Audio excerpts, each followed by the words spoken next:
believe I told you my age is 70 here at this end. So looking forward to hooking up with you again there, Bill. And thank you for the state of Maine, and thank you for your nice QSO. Great audio and big signal here at this end. You're 20 over 9, so it's no problem in talking over to you. And great audio. Take care, Bill. 73s. Merry Christmas. Happy New Year to you and your family. And we'll see you again on the bands. Kilo America 1, Hotel Delta. Victor Echo 7, Delta X-Ray Foxtrot. 73s. Good luck, my friend. Bye-bye. Victor Echo 7, Delta X-Ray Fox. Do you copy Whiskey 0, Yankee Victor? Whiskey 0, Yankee Victor. Very good signal. Loud and strong here. You're 5920 over. Yeah, hi, Don. Name here is Tim, Tango, India Mike. And you're also 59 plus a bit here in Robbins, Iowa, just north of Cedar Rapids, down here in the cold. So today was a fairly warm day down here in Iowa. Oh, okay. That's Cedar Rapids. It seems to me is that pretty close to Benton Harbor? Well, no, but Cedar Rapids is famous for the old Collins radio, home of Collins radio. Okay, that's familiar. That's where it comes from there, too, yeah. I'm familiar with the Collins, the old Collins there, too, and I'm familiar with Sally Rockwell Collins there, too, that flies, who was the manager that run that, and they used to fly an airplane there all the time. He was in what you call the Confederate Air Force air shows. You probably know of that, or probably you Google that. Yeah, Kim, excellent signal. We're 20 over 9 here in Vancouver Island, and the name is Don. Excellent. So what are you running there, Kim Owen? Yeah, Don, we're running Yaesu, an FCDX 5000 MT, and I do have my amp on, even though I know we don't probably need it. I'm warming up the shack. It's cold down here, but I have an Ameritron AL82, so we're running about, looking at the estimator, about 1,300 watts into an antenna. I've got two Mosley Pro 67 Yagis mounted on a single Roan 45G guide tower. The top Yagi, those are 7 elements, 6 standards, 24-foot boom type antennas. Top one's about 114 feet on a typical rotor, and then down below, about 40 feet below that, just above the center guy wires to the tower, I have a ring rotor, and I mounted a second one, and then I use an array solution stack match to go ahead and transform them and match them up. So here on 10, I guess it's a 4 over 4, over. Yeah, Roger. Yeah, that's excellent, and I knocked my attenuation off here a bit, and knocked out my notch, and I'm running a TS940 Sugar, and what I've done there is I'm listening to you on one frequency and not on the other. That's odd. I must have tuned to Bill. Okay. So I'm 418.15 on receiving, 418 on 0. So I guess must have tuned the other station in there a little bit better. You're with no attenuation and my notch out, you're 50 over 9, and with 10 on, you're 40 there. So that would give you an idea. Keep it on. Keep the shack warm. It's warm here. Is right here now is about 44 degrees Fahrenheit out here, and of course that's normal out here for Vancouver Island. We get the Pacific trade winds that blow around the island here, Kim. And I'm right by the ocean, so I got an excellent location over the pole, a long path, and down under, and across into Europe. So on the island, it helps an awful lot, Kim. Whiskey 0, Yankee Victor, Victor Echo 7, Delta X-Ray Fox, over. Yeah, very fine there, John. Well, you guys get all the, it works out great. What antenna were you using? A Mosley Classic 33. It's a Mosley Classic 33. It's a long boom, 18 feet long. It's around about 36 years old. One of the old ones, and it's heavy duty, extra heavy duty, over.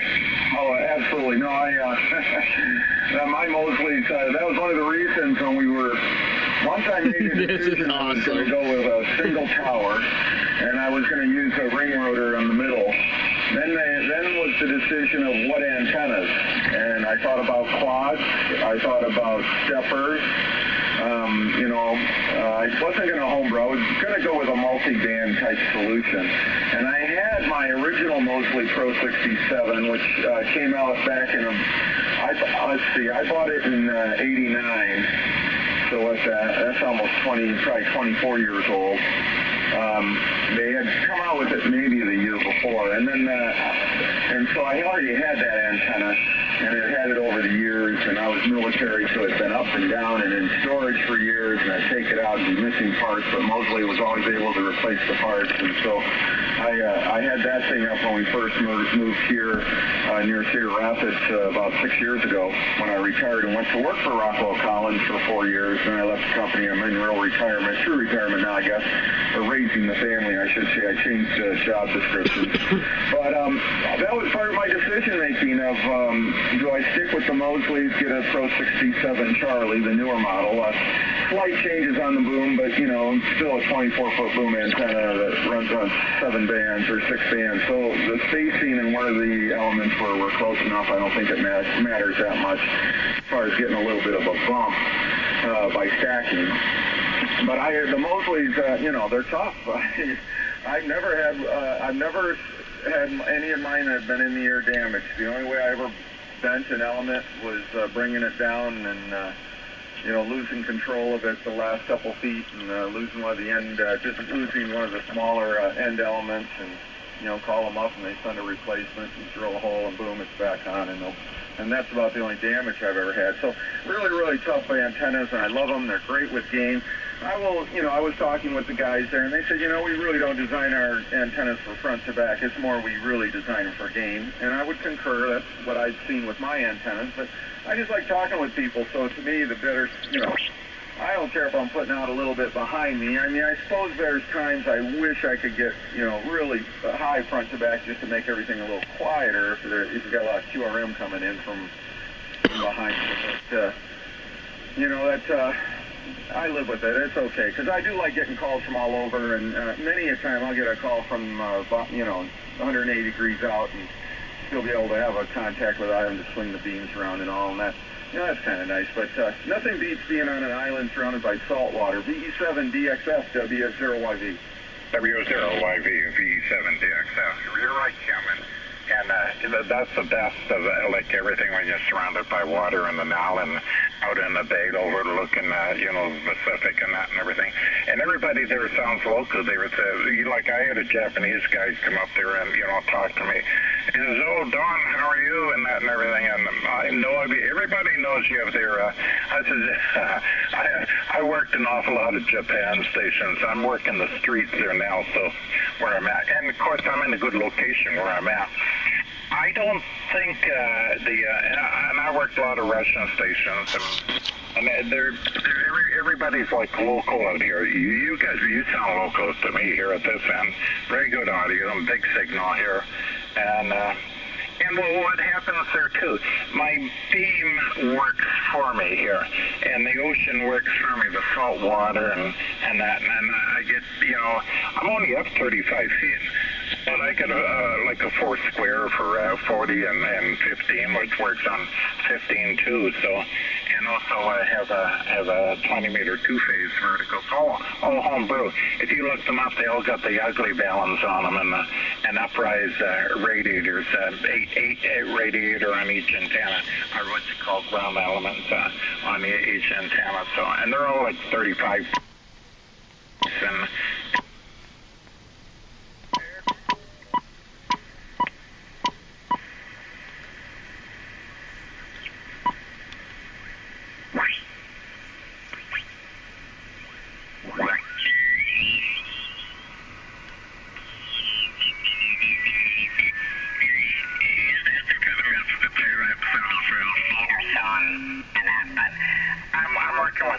I want to put up 35 feet, and I use my radiators are about 7 feet off the ground, and everybody's happy. I get waves all the time and smiles. So, and I checked everybody out. I only had to fix one computer, so I'm pretty clean. So, and with the 265 watts, you know, I'm really quite with that. This old 572Bs are going to last another century, all right? Oh, absolutely. Nope. In fact, I'm looking at your Thunderbird Way street. I'm not sure exactly where you're on there. I'm looking for like a small antenna, but the satellite photo is not real great. The shot they took over your house isn't super. I can't look in your window and see you sitting there on the radio now, but yeah, that's fantastic. I mean, that's the deal. We bought this property. If you had a computer and went out on QR's head, I've got pictures, and it's 8 acres of what's left of a 140-acre farm. But the house is on a ridge line, and so those 8 acres, you know, it's not like nice, perfect, flat Iowa farm line where I could do 4 squares and get a little crazy with the extra acreage. I'm on a ridge, and so really I only have, you know, with the parking area in the middle of the ridge, house on one side, pole barn on the other, I really only have space for like 2 tall towers. So I've got the one up, and then what I'll do is on the other side I'm going to put up a quarter wave for 160 or something. I'm going to do something over there and put up one more tower, and then that'll be it on the antenna farm, the two antenna tower antenna farm. And I'll probably string something, you know, the 2 towers will be about, I have to mark it off. I would guess they'll be about maybe 170 feet apart. And so one will be 100 foot and the other one will be a little taller, maybe 120. So maybe I can do you know, a curtain array or something between them. I'm already thinking if I got that structure up, I could hang some. But really, I only plan to use the other tower as a transmitting antenna per se. But you know, since if it is a tall structure, there's no reason you can't hang. You know, I'll hang wire antennas off it or try different things, you know. That's one nice thing about antennas. If you got the little bit of space and an easy way to get to them, which I don't on the current configuration have on my current tower, and those are there. And if it, you know, hopefully they won't get damaged because, you know, everything's kind of, I had to bring a crane in here to get it up, and I'll probably have to bring a crane in here if there was, you know, major damage and I decided to try and go fix it. So, but on the other side of the property, much more open, I'd probably get away with doing things a little differently. But anyways, yeah, looks great. And having neighbors that don't freak out, you know, every time you're using it. And like you say, if you're running pretty quiet and you're chatting like that, you know, you can get away with not being 75 feet. But of course, if you go up 75 feet, then you start reaching into Europe regularly and, you know, getting the next bounce. Or getting that angle down just a little bit. But I lived in Hawaii a couple years, Don, and boy, that was fun. I was in the military, so I didn't have tons of time, and we were having our first couple children, so I was, you know, I really didn't have a whole lot of time in front of the radio, but the radio was sitting up. If you've ever been in Hawaii, everything's a one-story thing, and so the radio was in one corner of the living room, and so, you know, I could burp the baby on one hand and work a few people on the other, and that was fun. I had a little lightning bolt 2-element 5-band quad that I think I had 1 foot off the roof line of the house, but it didn't matter. It still worked. VE7DXF, W0YV. Whiskey 0, Yankee Victor Echo 7, Delta X-ray Foxtrot. Good. Thank you. The other thing there, well, first I wanted to ask you there, Rockwell Collins, did you know the owner, Sally? Sally was a male, over? No, I didn't. Okay. It was a flyer. He used to get onto the air shows. He was quite an aerobatic flyer, and also flew with Billingsley, the World War II ace, and stuff like that. And I was curious in that because I was their aviation fueler there for Rockwell, and also Spitfire Corporation, the ones that brought all the Spitfires over. And actually, I flew in the back of their Zero, the one and only, the River Kauai. They're over. Oh, that sounds pretty neat. Yeah, you know, I was an Army guy hired by the company because they were just trying to branch out. Everything was growing. This was, you know, 7 years ago. And, you know, Desert Storm and all those extra money being thrown into the military. And so the company was expanding and trying to get into that. But, you know, after things started to tighten up and we got out of Iraq and the money started getting tighter and tighter, all those programs started shutting down and the company went back to its roots, which was aviation and avionics. And being an Army guy, that pretty much told the story. But no, great company, great engineers. I loved my 4 years there. The only bad thing is I travel. I was in sales and marketing, and you know, in the military I was away from the family a lot. But nothing compared to Rockwell Collins. I was always gone over. Oh yeah, boy, the radios are fantastic, and they're still fantastic. Good audio and the amps are great. Well, I think possibly there too that I'm probably might be. I like this antenna. I like I'm not going to part with it. But I think I would like to get I think there was a Mosley 36 out there. And I think it was a 25-foot, I'm not too sure. You might correct me on that. No, I'm going to look for one of them and put that up too. So I want something with work hands on it. And I don't want a dipole in with this. So I can probably lower this down and put on another tower. I got two towers laying on the ground. I got what's Telex Roan, same thing called what they call a Delta antenna. The same thing as the Roan, self-supporting tower. So and one's 65 feet and one's 55 feet. One's extra heavy duty. You'd have to make like an 8-foot hole in there. So that's what I'm looking ahead. I'll probably put something like a fan type dipoles off the 65-footer. So, and that will work there for me. 160, 80, and 30 in there, and maybe even the high bands there too. So we'll look at. We're just looking ahead. Actually, I just put this antenna up here just a short while ago, and during a couple of months ago, and everything. And prior to that, I was working on four squares there for about a couple of years. So I'm on homebrew four squares. There's some chicken band antennas, and I just extended them and assembled them, and took that 50-ohm coil out there and tapped them and put a glue balance underneath them, and that works too. You'll see all that on QRZ.com, and I run multiple calls there, but this is a call I use most often. Also got American call there too, so it's normal for Canadians to have a few extra calls, like a 2-letter call or something like that, but I get so used to using this DXF call there, and I get tongue-tied if I use another call, so that's the way it is. If you look, you'll see some of the pictures of the isolation rat population of this area is 5,000, and it harvests 2 hams on the HF, and nothing much happens out here. The band's awful quiet, and that's cool. When you get that tower up and put them towers up, you're going to be boss there, Kim. Whiskey 0, Yankee Victor Echo 7, Delta X-ray Fox.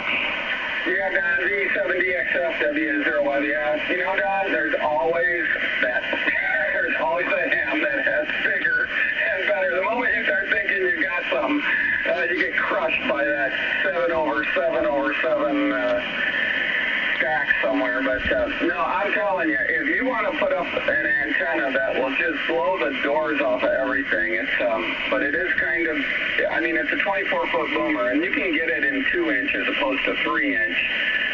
But because they put 40 meters a little bit on the outer end, they modified the antenna for the Special Army and U.S. Special Forces. The Pro 67C is a fantastic antenna. And if you don't, and you didn't go that route, you'd go the Pro 57B, which doesn't do 40 meters. But that Pro 67C actually gives you gain 7, 14, 18, 21, 24, and 28. But on 10 megahertz, on 30 meters, it's a dipole. It's a rotatable dipole. Not that I've done a lot on 30 meters, but it's on, if you're a CW guy, it's definitely on the ability up there on the top antenna to do that. It's not a super light antenna, but it's not gigantic either. A decent rotor can handle it. A tower doesn't have to be huge. And if you're only 35 feet, 40 feet up, I don't think you have a problem. I've had that antenna as low as 45 feet, and it works fine. But, another one, if you don't want to go that route, and because of the size and kind of oversized, look at hex beams. I got to tell you, I think for their size, the weight, they're super light.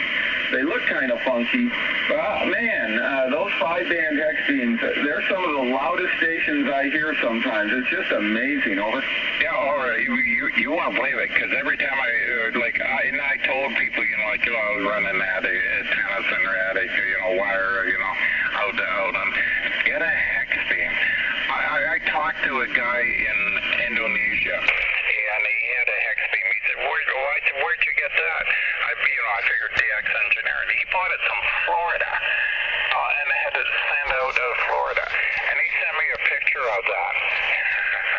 And it looks it's funky. It looks weird, but it's nice.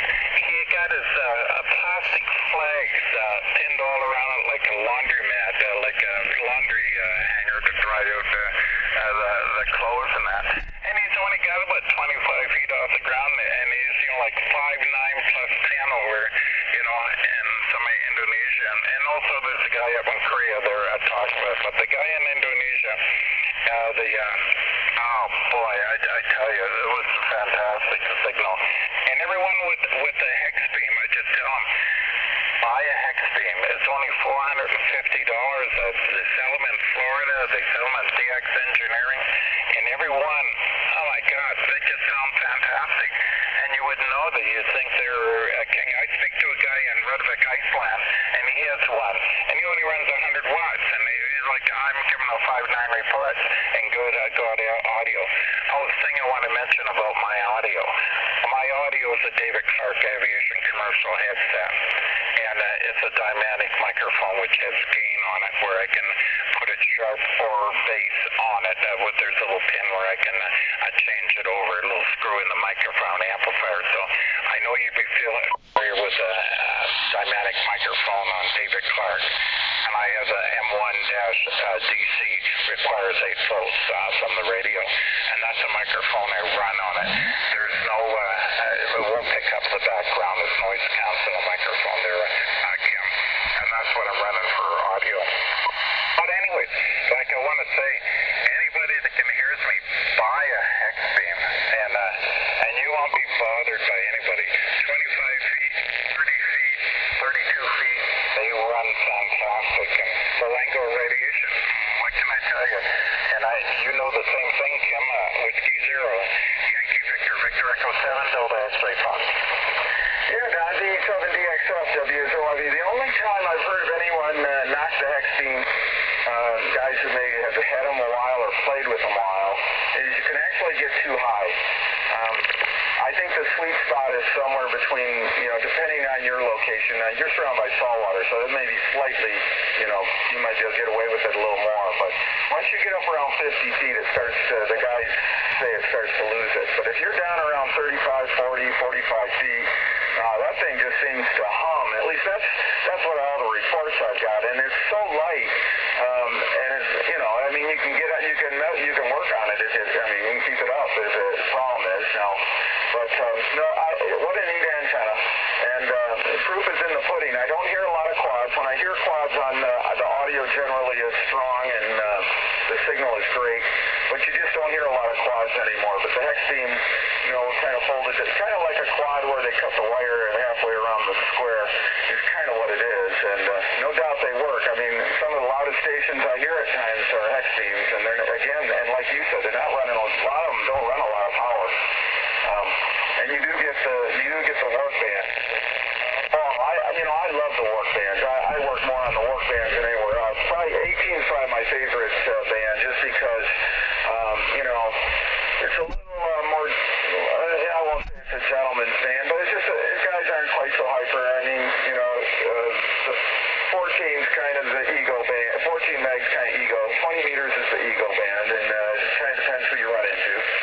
But it's great to hear some of the big, huge antenna stories on that band. And 21, guys, some guys have invested pretty hard to have great signals on 15 meters, but, the band's got to be open to enjoy it. Here on 28, it's a mix. I probably get more just basic guideposts out the window on this band than anything else. But, I think just for the heck of it, and, since it would be easy to do, I think you should try a hex beam and see if you ever look back. It'd be interesting to compare it against that 33, VE7DXF, W0YV. W0YV, VE7DXF. Yeah, I was going to put up the hex beam until I tried this one out, and you like him. I said, well, gee, I don't have to spend money. And sometimes I was thinking a little bit cheaply there, but then I'm a driller out there. Like I was drilling at some of the antennas and stuff like that. I got all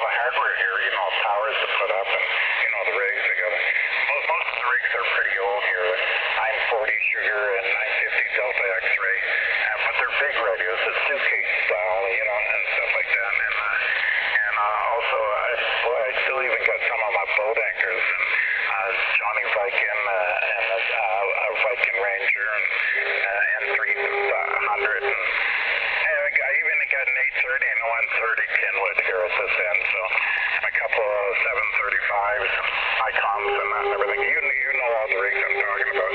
But I just love this here, a 940 sugar. And the 950 Delta X-ray is a good rig too. It's a little bit more power, but it's, I like the meter swing, and the others are what you call digital. So the 950 is digital, but the 830 is not. So.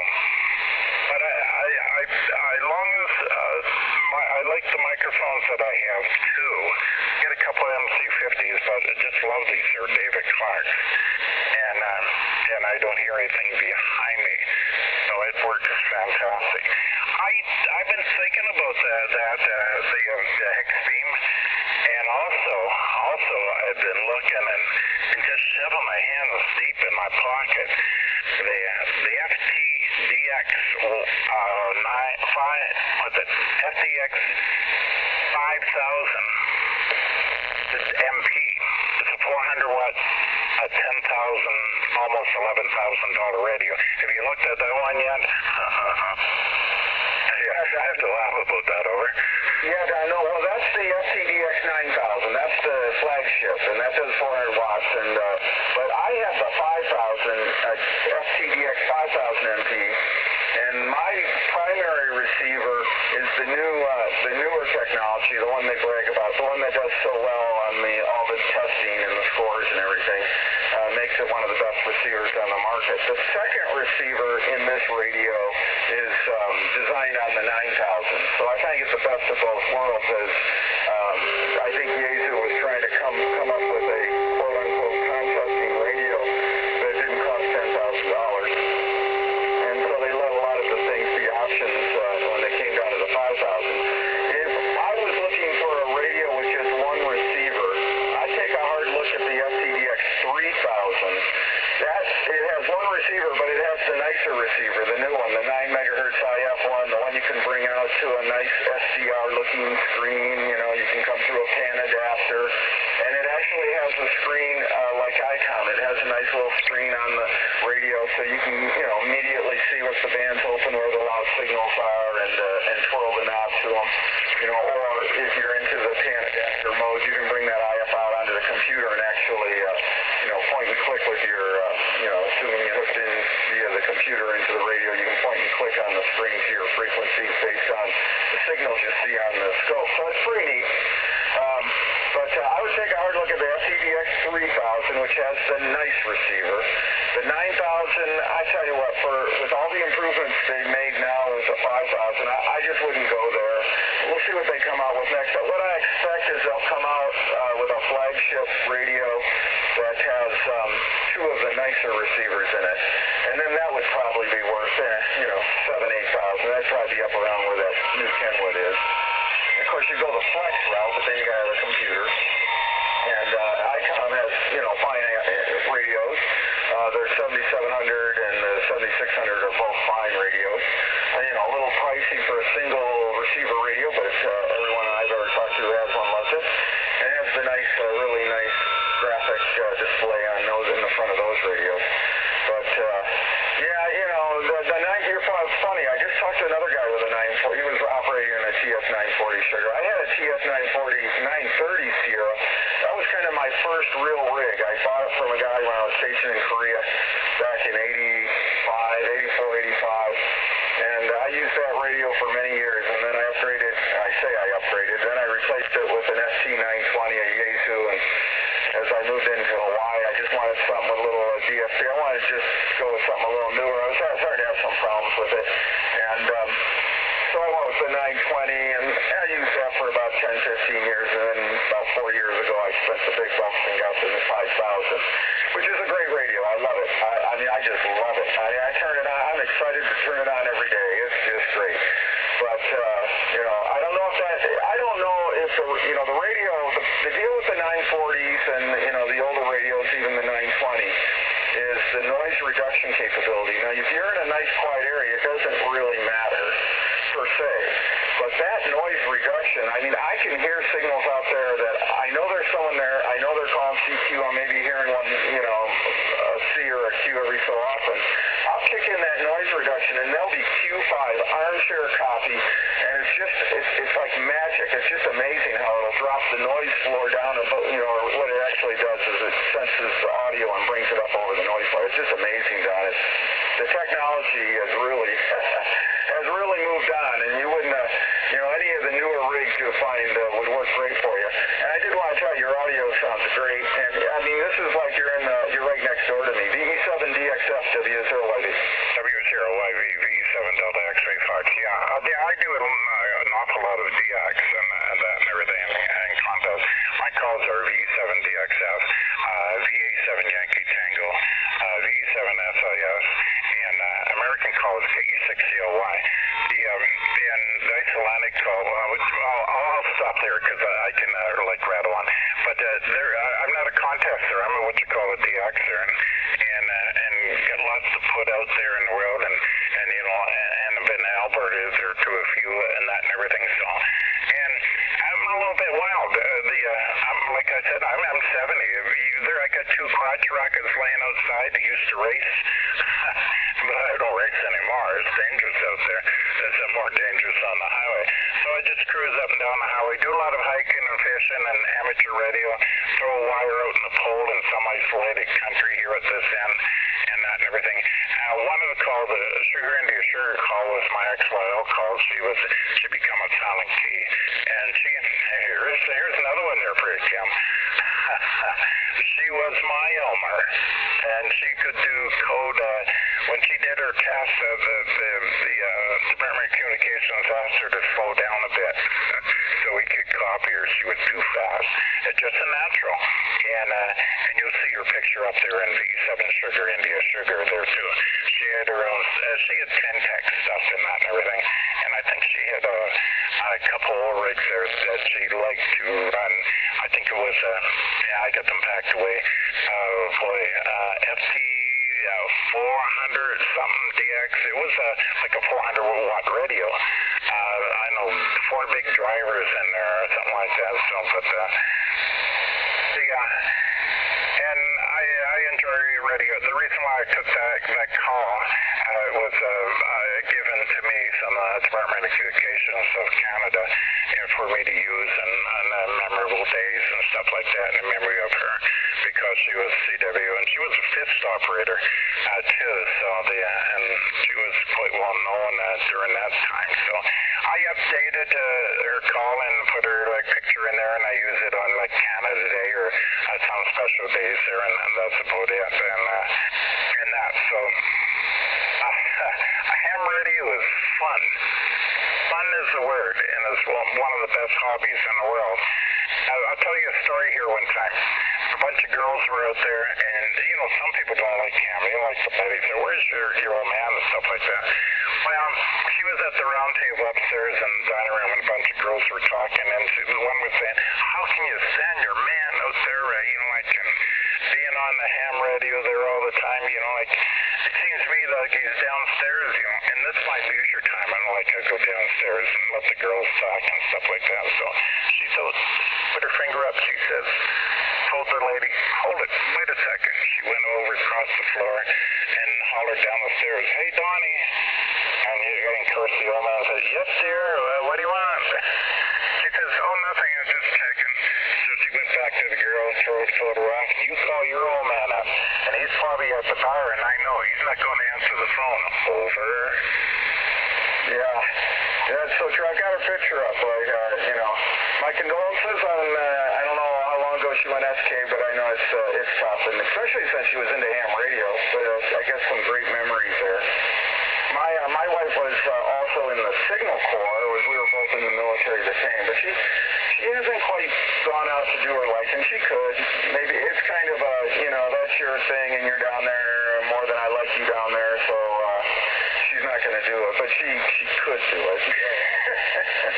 But the two, my great legacy part, I guess, Don, is that my two older kids about 4 years ago when they were like 11 and 10 or 9 and 11, they came up to me and said, Dad, we want to get our license. You do it a lot, and we'd like to do it with you. So I got those two up to general class here, which in the States is pretty much gives you everything. And with only the 3 licenses left, technician, general, and then extra. So I got him to general, and then the 2 younger ones, the very youngest one, who's now 10, is saying he'd like to go ahead and maybe try and get his license. So we're kind of working on the younger 2, but I won't say they're in the shack a whole lot, but I get them in once in a while. I make them get in, run. Those young voices get on the air, and if the conditions are decent, they'll run a pilot for a while, which is a little, I kind of wish there were just 1 or 2 folks out there, but I got them on in some of the kids' day, ARRL does kids' day, and I got them on a few times, and they work huge pilots, one young voice after another, and they have a lot of fun with it, doing that sort of stuff, so I feel good about that, though, again, I don't beat them out of the shack very often. I won't say, ham radio, we got to figure out how to connect to the kids, or else one day we're going to find out there isn't much of it. Many of us left VE7DXF, W0YV. W0YV, VE7DXF, yeah. I hosted the, Boy Scout Day, Girl Scout Day, the Sunshine person, and also my wife put the Sunshine Girl for the Girl Guides and that and everything, and she showed them amateur radio and did, like big cookouts and stuff like that. That was fun. That was always fun and that and everything. The other thing there too that I do, I don't mind being an Elmer to like anybody and that and everything. That's coming up pretty soon. There's we're getting a few hams locally. They're sort of wonder there, and I thought about it. So boy, I'm probably going to have to have a bear beam of someone there. I won't discourage anybody if they're my next door neighbors and that or anything like that. So I'll just live it up and that's fine. I'll do that. But there's many things I enjoy too. I enjoy the hiking and out here, and I do a lot of hiking. And we're out here in an area called Cape Scott, which is pretty wild and woolly and bushy field out here. Bears, cougars, mountain lions, and elks, and that and everything. So, and a lot of times there are different times you sort of have to look out through the window before you step on the door time. Doorstep at night there. Especially in the early summer when the bears are out there in spring. So that's pretty wild country where I'm at there, Kim. And military. I'm familiar with the military. How would I say this? Before the regulars moved in, I was in the CIA. It's what you call, you were hired by the CIA by military enforcers to help the soldiers know how to handle weapons. You follow me? Oh, absolutely. Sure. So, and I did some. I was kind of I was just general purpose Army guy, Signal Corps, just typical Army line, and then I got to do a couple years with Special Ops, and then I did my last couple years. I ran all the Army's Intel comm networks, which basically were global. I mean, like 100% global everywhere. It was quite amazing. Really neat stuff. I can't. I miss the folks. I don't know if I miss it totally as we kind of moved on, but there was never a dull day. I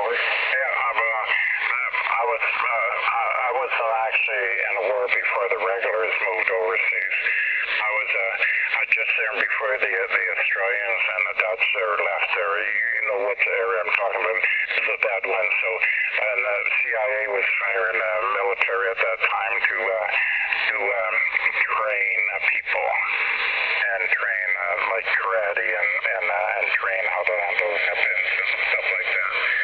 And the first one was which was a really bad one, was a smooth bore and stuff like that. So the different stuff like that. So I was sort of glad to get out of there. Like when the regulars went in, I moved out, checked out and that and everything. So I was trained in Michigan there. So at that time, it was interesting. I was a young fellow there, like I was only 18. but they're well trained during that time. You were well trained before you went over, so, and that and everything. And also, I was on the Bonaventure, our only one flat top carrier. I was in the Canadian Navy at that time, and I was an aviation fueler.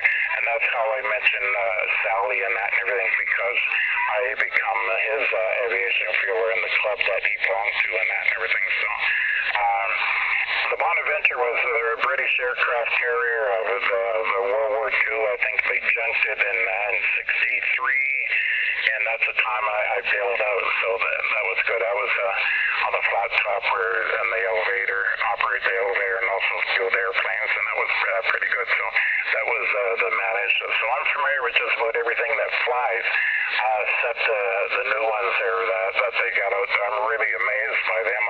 Over.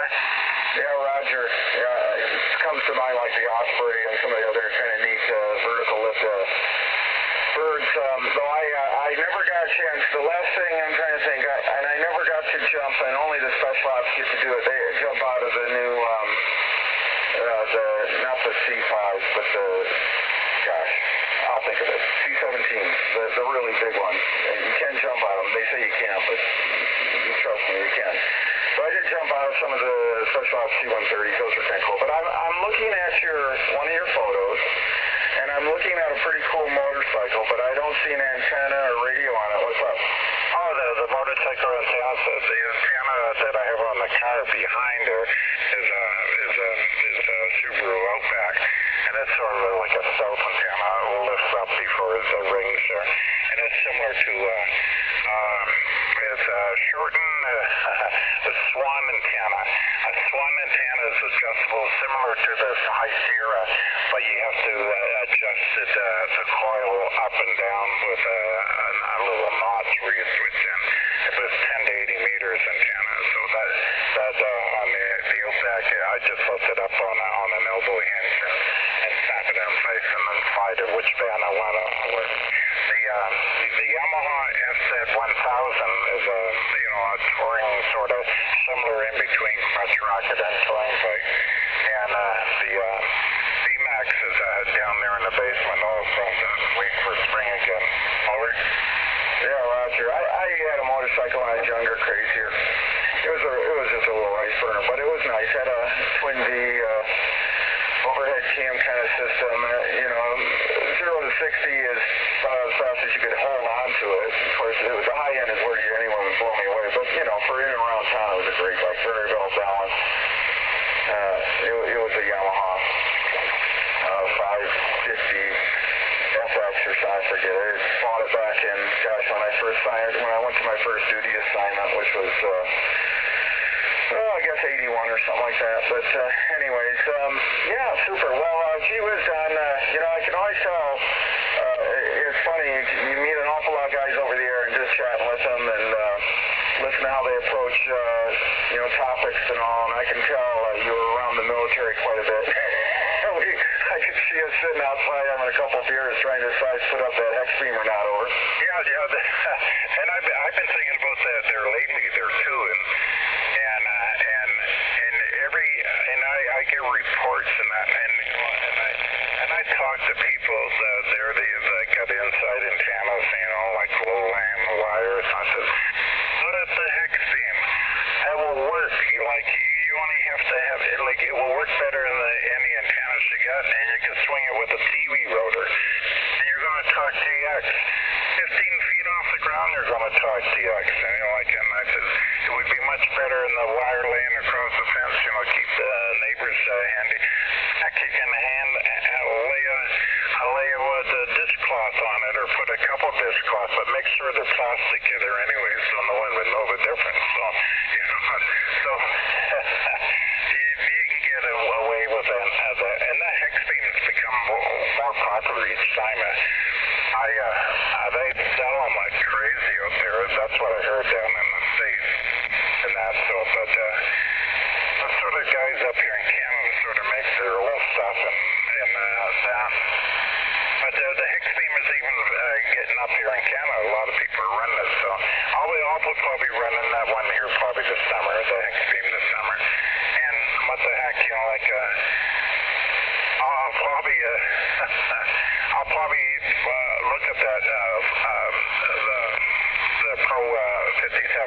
also too, and mostly. And I think that will be quite a beam there for me here at this end. But hey, I can always even put up a hex beam there too. So, and there's a lot of guys that run them. I know of a guy that put up a hex beam, and the hex beam he paid $400 and some odd dollars for it out of Florida. Those were some guy down in Florida makes them. November 7R or something. Florida, he's a maker, and he makes them. And he makes a pretty good sturdy antenna. And this other guy here by the block away there, this is American. The other guy block away is from this other American. I bought the FIR. I think it was a 4 element or something like that, yeah. And it's understood it was like a couple of thousand, and the guy sort of like talked back and forth and arguing. He says, I feel just so bad there now. Like, I paid so much money for this one, and my next door neighbor down the street bought himself a hex beam, and he out-talks me.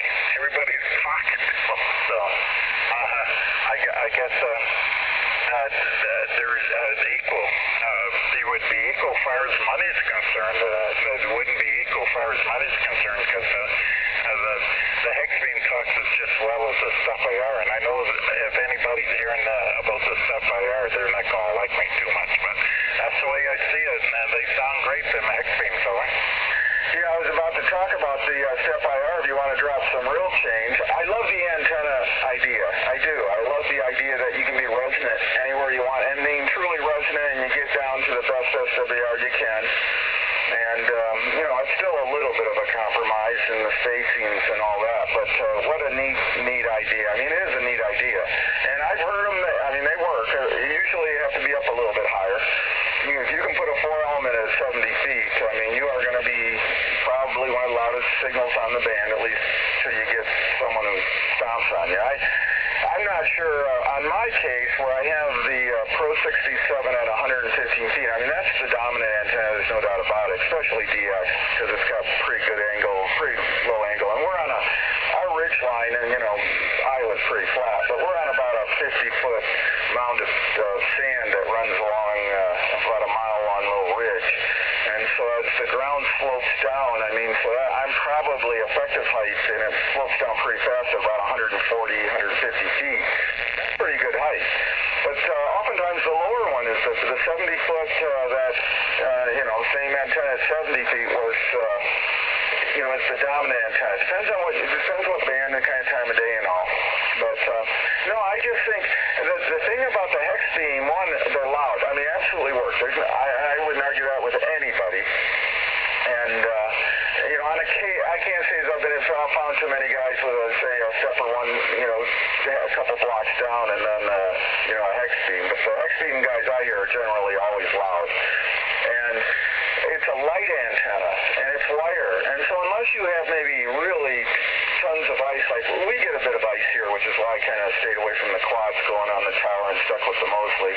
But, unless you're getting tons of ice, and we do get high winds, but if you're not getting that combination, or you just don't get a lot of ice, and the weather's generally, above freezing and all, I've never heard of guys having, too many issues. It is a fairly, there isn't a lot of wind drag on that antenna. It looks ugly, let's say, it looks like an upside down umbrella that blew out in the wind and the thing fell off, but, you probably get over that after a while. You just tell folks it's a bird, it's a bird sanctuary or something, but the things work, and like you say, they're so light. You can turn it with a TV rotor, and, and if it performs like that, and especially if you can get it up around 35, 40 feet, I've heard them anywhere from 25 up to 50. They're usually all real good, but I have talked to a couple who tried to put them up higher and said it didn't get any better, and, they actually ended up bringing them back down on whatever kind of tower they had or something. I think the sweet spot's around 35 to 45 feet for that antenna. But again, that kind of depends on what you got around you. But in your case, I bet you it's just really be loud, and you get the warp bands, and compared to what you're on right now for 10 meters, it might be a wash, but you got to add up all the other bands and all the other, you know, and the fact you get on the work bands, and they are a lot of fun there, Don. VE7DXF, W0YV. Yankee Victor Echo 7 Delta X-ray Foxtrot. You have the, and it's quiet. I already checked out it was quiet. It's 6 dBi forward, and I think there's about a 20 back door somewhere in that way. But it's quiet, and everyone takes a cheap, and they work fantastic. And you can swing them with a TV, a CIL rotor, you know, whatever, an old rotor, and you can swing them with a screwdriver if you motor if you want. It doesn't take any weight. I think the thing of them, the only way they were fully wired with 6 element with the 6 meter on up to the 20 meters. I think they only weigh 10 to 12 pounds, so it's pretty light. And and there's no wind factor in there, so you know just with the 4 elements up vertically, so it's and out here they would work fine. I spoke to some guys up there in northern Michigan, up there by the Mackinac Bridge and that and everything. So, and you know, they go out there and in the nighttime give them a tap to knock, you know, any of the snow off there, you know, if it's going to freeze and that. But they seen them sag and that and everything. So, and they were worried about it, but they sprung right back up. So that was a PCV type there, so really flexible. So that's the beam there now to run. I don't think you can stack them. Maybe side by side, I don't know, but the 6 dBi, there's only some here, this antenna is about 8 on that, so you wouldn't even notice the difference, but you would notice possibly it's not compromised, so, and that and everything, so, and it's a lot more quieter, so I praise that antenna too. So, and I like my homebrew verticals also. They work fine. I don't have anything for 10 so on the verticals, but I'm thinking possibly there I might do something about that on the verticals. 10 meters has been open here, an awful lot has been open up here for me here for about almost 3 months. Yeah, but 3 months there now. And I just about locked in like almost of all Europe, anyways, and down under and that and everything. So it's a good location. Moscow, most of all the Asiatic states and territories. So it's pretty good where I'm at out here. Oceanside is really good. So, and your 57 Delta, I'm going to look into that. I think that's going to be a great antenna. But also I'm going to look at that hex beam here, right here, shortly on that. And, you know, like, because I only set this up as a temporary. If you take a look on it, because I only had this antenna up here like a month or so. And I got it set up on top of a ham too. I'm right on top of the rotor. It's not it's taken all the way out the beam, and the beam is around about 50 pounds or something like that. So yeah, it has to come down. That was just a test, and it worked so good. I just left it up there. I'll probably take it down the spring now, will we? Yeah, I mean, yeah, no reason to mess with it immediately, but no, I'm taking a look at a picture, but you know, that's a great antenna, and if you're not running, the only thing I think you might run into problems if you're running high power kind of thing, but no, I mean, it's a case where it gets you 3 bands really well. I mean, Mosley has always made, at least for years and years, I think, great antennas, and again, they kind of focus on gain. The Pro 67 gives you 9.3, both of them, the older one does too, so about 9 dBi or that's DVD, so that's 12 dBi in theory. And then I stack them, so I get about 15 dB, about 12 dBd over a dipole, about 12 dB when I put both of these together. So, and the stacking's a little not optimum, probably lose a little bit there, but you know, this was my dream tower / HF antenna setup. I went through a lot of what-ifing. I looked at a lot of different options. I mean, initially I thought I was going to do multiple. When I first moved here, I said, hey, I'm going to get a job with Rockwell Collins. The money's going to be coming in, and I'm going to put up multiple towers. And you know, after about 2 years and never being home and having a house on us because we bought it the worst time, right before the crash. I just started to scale down, and I said, well, I'm going to at least put up one tower. We're going to go reasonably high. I mean, let's face it, guys who spend oodles of money there, they got the 160, 70-foot towers that rotate, and they hang a ton of aluminum on them all up and down it. And I dreamed of that at one time, but we settled down to the one tower. But I'm really, really happy with what I've done. And I do get a bump on the bands. I do get to play with it. Like right now, with the band probably being less than optimum for us. You're coming in.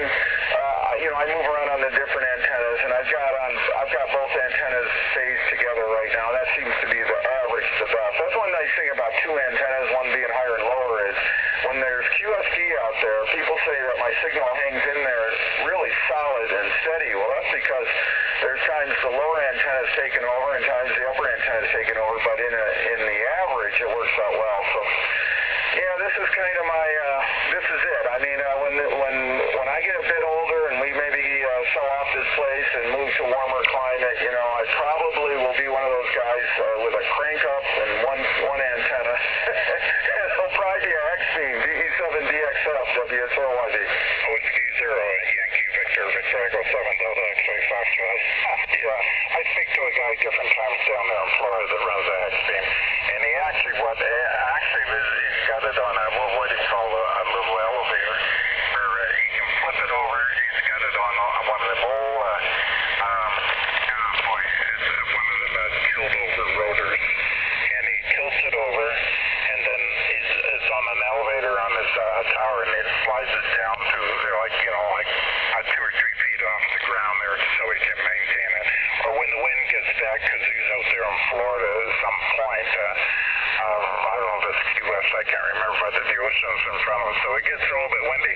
Whenever a storm that comes down, he swings it over, lays it vertical, because it's flying horizontal, he lays it vertical and slides it down the elevator. He's got 2 rotors on it, well, 3 rotors. I guess the elevator and then the rotor to turn it, then the rotor to flip it over in the side there too. So that's interesting too. You can do an awful lot with that.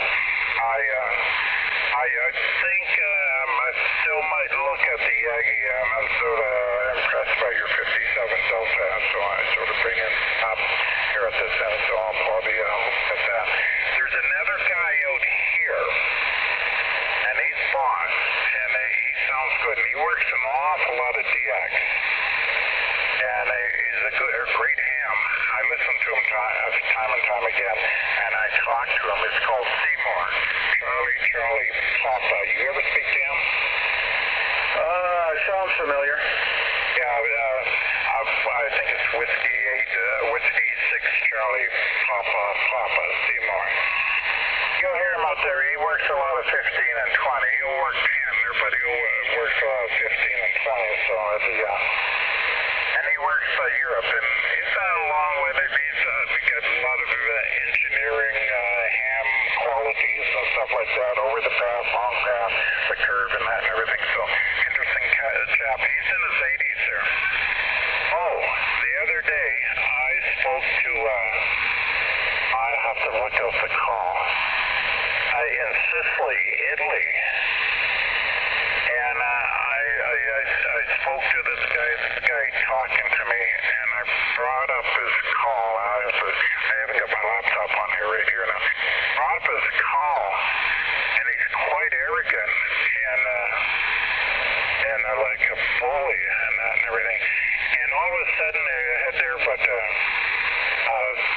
all over the countryside and all over Europe, I had jammers on her. You know the guy I'm talking about? I got him 5'9", and I just had to leave because it got pretty rude out there. You ever heard of that person that I'm talking about, Owen? I can't say as I know exactly who you're talking about. I was looking in the log. Seymour, Whiskey 6 Charlie Papa. Just to show you, the last time I worked him was in July, mobile. I was mobile in Michigan, believe it or not. And the time I worked him before that, though I don't know, it seems to me I've worked him more than this, but who knows. And the time I worked him for that was when I was stationed in Korea back in 2004. I put up a wire dipole, and on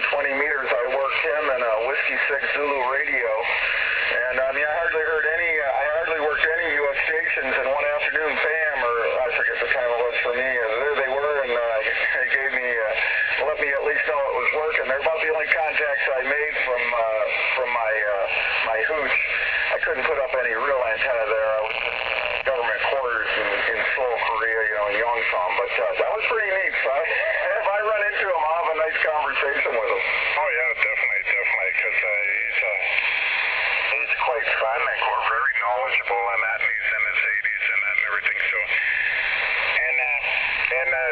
he's worked six, and of course, 300 miles or so, 400 miles is a long distance, back and forth. What I mean, but I pick him up all the time. But what I'm saying as far as propagation, he'll stuff that I don't hear. But all the stuff that I hear, he hears anyway. So he has a good reception, good receiver. He's and that and everything. And I heard him work people that I just couldn't get. I even used beverages, to pick him up, and he was picking them up and having conversation with them. So I think he runs an 11 element Yankee. I'm not too sure. Over. Yeah, because I was mobile, I usually write down some notes about what everybody's running. And I went out to the Mosley page. I just say the Pro 57SFD Bravo, which is still a 24-foot boom, but it has 10 through 20 with the work band and $1,300. I got to tell you, for the cost of some of these other antennas, that thing would last you the rest of your life, absolutely. The Pro 67 Charlie, which has all the extra, has the 40 meters, and this antenna really needs to be up around 70 feet to get the most bang for the buck. But it's like another $1,000 more. But it has a 3-inch boom, and it needs that because of the heavier elements on the end when they added 40 for the U.S. Special Forces, so they could get a little more gain on 40 meters. That was the last mod they made. But no, the Pro 57B, I mean, you ought to go take a look at it. I've talked to many of them. They're just as loud as the 67. Same boom length. It's just 10 through 20 with the work band. Okay, they're very good. And I'll be looking at that. I'd run that 40 feet. I get away 40 feet with that alongside the house here at this end. I got another self-supporting tower that I put up. And this one here, I have the Mosey up there. I put the 6 meter and the 2 meter. The 6 meter M2 was the 6 element 18-foot boom and then the 12-foot boom on the 2 meter. So that would go up there. It just stacked them. I know only have to be about 2 meters or 57 feet, 4 feet above the 6 meter antenna. So that would go on there. So I just put up the other tower there, the back of the fence there, and just run that up. That'd be fantastic. I would only have to run it 40 feet. Yeah, absolutely. No, that would work. I'm looking just at the specs. Let's see, 10 meters. It's the same as my antenna. It's nice. It's got 4 active elements, so 9.4. I want to go back and look at the Classic. I'm just kind of playing around right now. And the Classic is about 8.5. So about a dB more. Not like you'd ever hear that per se, but maybe when the band's just over your clothes, you go with all that salt water around you.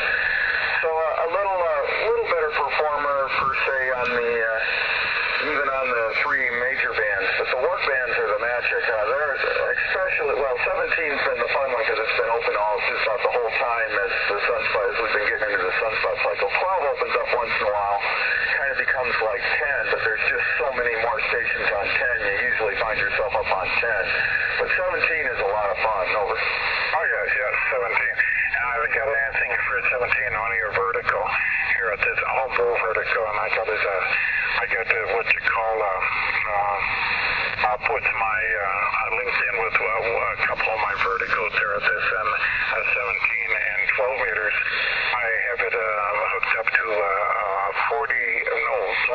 meter antenna. All it is a standoff there with a PCV pipe and running about 8 gauge aluminum wire. I rayed up to it and on 2 standoffs there, about put 18 inches off the side. Works well. It does well for vertical. Works on CW good and works. I get into Europe with it, with the 100 watts. What I'm saying is that I don't have an amp for the work bands. No, I do have one. I have an LA 1000 off the side. I can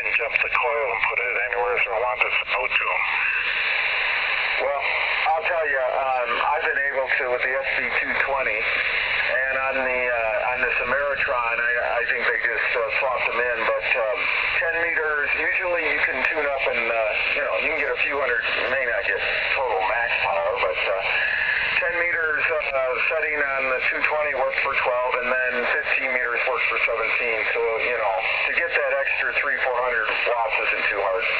Okay, I'm going to try that out. I got an LA1002 in this old amp supply, and it's got 6026 is super drive for them.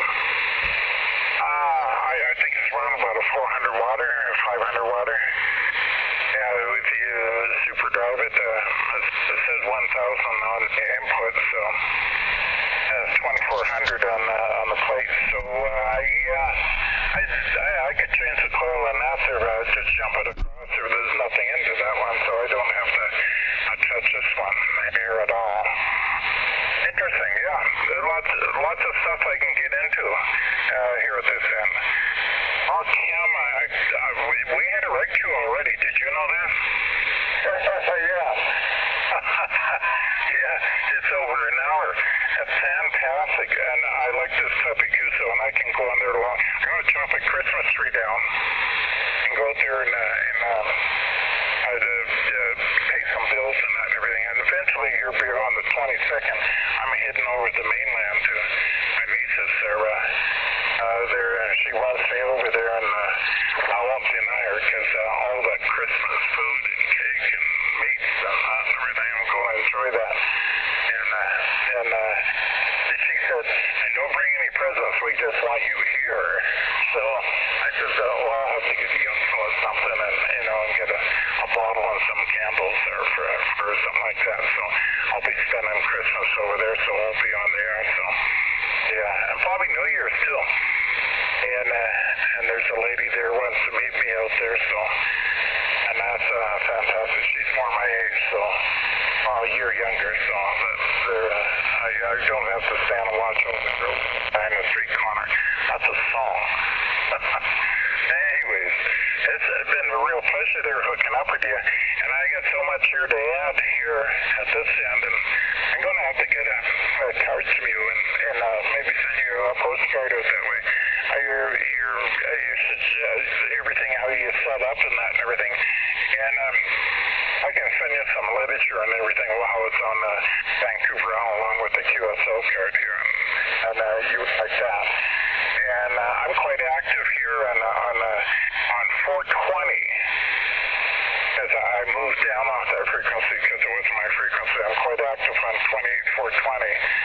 Also 320 on 15 meters. I talked to another guy in Japan. Japan to Charlie Yankee Whiskey, they're Alvin, and also Whiskey, Papa Whiskey in the round table, and we sort of have like a with company, a DX. And also talked on 21260. So you hear me out them two frequencies. And 20 meters I just roam around. I just sort of pick up a CX, but I'm normally on the 15 and 10 here. Then frequency 260 and 320 on 15. On here I'm generally at 28420 or 28500. So you'll hear me out there. And generally you hear me about a 5.9. I don't know. I'm going to be picking you up there all the time here. So your propagation is really good. Right now you're about 25 over 9. Sort of took a dip there. It's on the 40 over. So you're strong, over. Yeah, thanks. Well, you're 20 over on my on the amp 1, which is my calibrated preamp. So that's I don't know, anything over S9 becomes probably a guesstimator, but 20 over on the meter, just booming in here. So, but hey, that's that Mosley stuff. People talk about vaccines and all that, and I kind of go along with it, But I tell you what, the Mosleys, every Mosley I've ever talked to usually sounds great, and they're loud. They tweak them for gain, and you can hear it. There's no doubt about it. But yeah, take a look at that 57B if you want to kind of go with a traditional antenna that maybe the neighbors won't get too hyper about. But it is it's 20 24-foot boom. It will be a little bit bigger than the TA-33, but you know, it definitely worked for you. Hey, really a pleasure chatting with you. I can see we could continue on and on. Maybe next time we'll find another subject. I don't know. Probably should stay away from politics. That would that might not go so well. I have to bring some. Something hot and you know, with a little alcohol content in it to get past that. But anyways, a real pleasure. Hey, enjoy your holidays, and great that you have family there you can go enjoy it with. And we had our in-laws from California in for one of the kids had made our two oldest had made their honor choirs in the state, and so it was a statewide kind of thing, and they were in for that and for Thanksgiving. So I think we're just going to do the family thing over Christmas. But immediately after Christmas, we're going to watch another nephew, one of my sister's son, who plays for Rice University, and they won their conference, and so they're in a bowl game over at Memphis, Tennessee, which in the big scheme of things isn't as far as Florida, Arizona. So, you know, and we're going to go support him and go see him in his game, and so we'll spend a couple days right around New Year's going down doing that. So, yahoo! I probably would have been just happy hanging out here, but we'll go another adventure. Catch you later, Don, and if we don't talk to you before Christmas, have a great one. VE7DXF, W0YV. Okay, very good, Kimmy. Yeah, I was feeling similar to stuff there, like the family gathering and getting together, and probably doing a little bit of roaming around on the hillside, and doing a little bit of snow on the mainland there, so and probably doing a little bit of that there also, and a few presents and that and everything, and meet this lady that always wanted to meet me. I met her before and that and everything, so we're going to get out and hang out together a bit. And the other stuff there too. So my work before was also like the military type stuff in the aircraft and stuff like that. But also I went to work in a pulp mill and some chemical. I worked my way up in the bottom of when I got a job here in Vancouver Island. I started from the bottom and worked up. I had a shovel and a pitchfork in my hand and cleaning up stuff. I worked as a janitor, and we won't get into that. Picking up after other people, and then ventured in. Within a year's time, I was assistant cook and cooking cellulose pulp, and then after that, I started studying chemical and chemist engineering. So, and I became their acid plant operator in 1983 as making chemicals, and also ran an acid plant. So, and that job was fantastic. I had my own kitchen in there. I worked 12 hours a day. I pushed buttons, doing lab tests, and I didn't want to leave. And I said, you know, I looked on the writing on the wall, and I said, well, I got other stuff to do and places to go. And I said, you know, I got a really full pension there now, so I'll venture out. And so, like, I got the Willis pension, the postal pension, and the mill pension, so and a little bit of the military pension. So I don't need to work. I'm just out there enjoying life and having fun. And but okay, well, we'll look you up and that and everything. And I don't have my computer beside me. And it was very enjoyable QSO and very knowledgeable. And I have quite a bit of stuff there to share with the amateurs and the radio operators, what I've done, where I've been, where I go, and what I do. So and I'm pretty easy to look up there, even with my name there too. So I pop out up all over the place, and the Asiatics there love me there too. I just worked everybody in QRP, and now I'm working down the streets there of Japan. So I worked everybody in the islands. But it's nice being out here on the west coast, out here in the Pacific, you know, over the ocean. And when I swing my beams over to Europe and that and everything, I do pick up a lot of the Americans. And here I just recently picked up a lady out here, and she was Lillian. She was fantastic. I heard her in the pilot, and I'm a FDX pilot, and I heard her out there like calling. I said, everybody stand by. There's a YL out there, and you could hear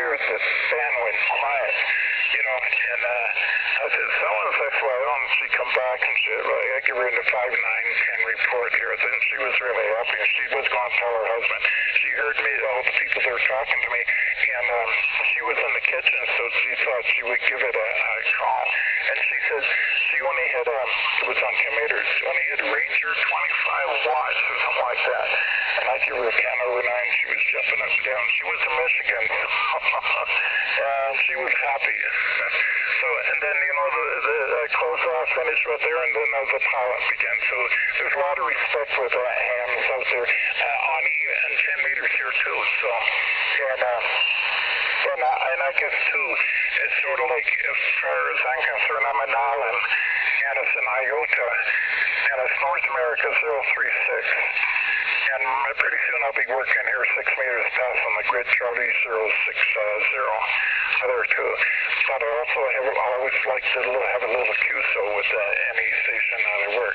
It's not a 5.9 C Mac. It's what are you running? What are you doing? Are you married? How many kids do you have? And so on. So I'd like to get back to you and know a little bit more about your family and stuff and that and everything and what you do. It's really enjoyable QSO. And it's almost 2 hours since we talked here now. Well, we started at 21:23, and it's 22:40 here now, so it's just flipping over. So it was a good QSO again. Merry Christmas, Happy New Year way, and all the seasons. Greetings with you and your family. I really enjoyed this QSO, and it's been a pleasure at my end here. This is for sure. And I'm going to venture out, and you're my last contact. Whiskey Zero, Yankee Victoria, Victor Echo 7, Delta X-Ray Foxtrot. Back your front over, Kim over. Yeah, super, Don. Well, in the shack, we've been joined with the XYL, and then and Brenna, my oldest, who is November 0 Golf Sierra Alpha. Brenna, BRENNA, and Rosemary, the XYL, and Daniel was here a minute ago. His call, November 0 United Sugar. I'm sorry, it's Whiskey 0 United Sierra Sierra. We're proud of him. He just got his life scout. He's 13. He's lifer. He'll make, hopefully, Eagle in about 9 months or so. At least that's the goal. We'll see how it works. But you know, you're familiar with Boy Scouting. If you don't knock out the requirements before you get in high school, it just gets so hard. But anyways, they're all kind of just, they just got back from wherever they were. Brenna got in from high school. They had high school, and Daniel and Kevin was in here a minute ago, so it's great that they'll at least come down and say hi once in a while, because I think they think I'm hiding down here sometimes. Catch you later, Don. Have a great one. We'll pick it up where we left it. You know, we'll pick it up where we left it off next time. VE7DXF, W0YV. I was blending in there now. I heard a comment there. I heard a laugh, and I heard a correction there. All right. What? Hey, how are you?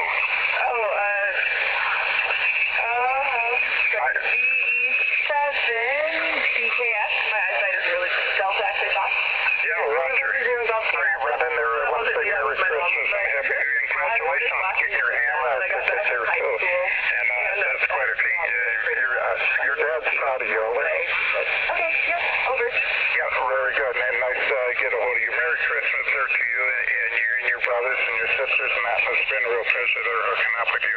And 73s, and you take care. And Kim, you take care there too, my friend, and we'll look for you again. Whiskey Zero, Yankee Victor, Victor Echo 7, Delta X-Ray Foxtrot. 73s, good luck. Happy New Year, Merry Christmas.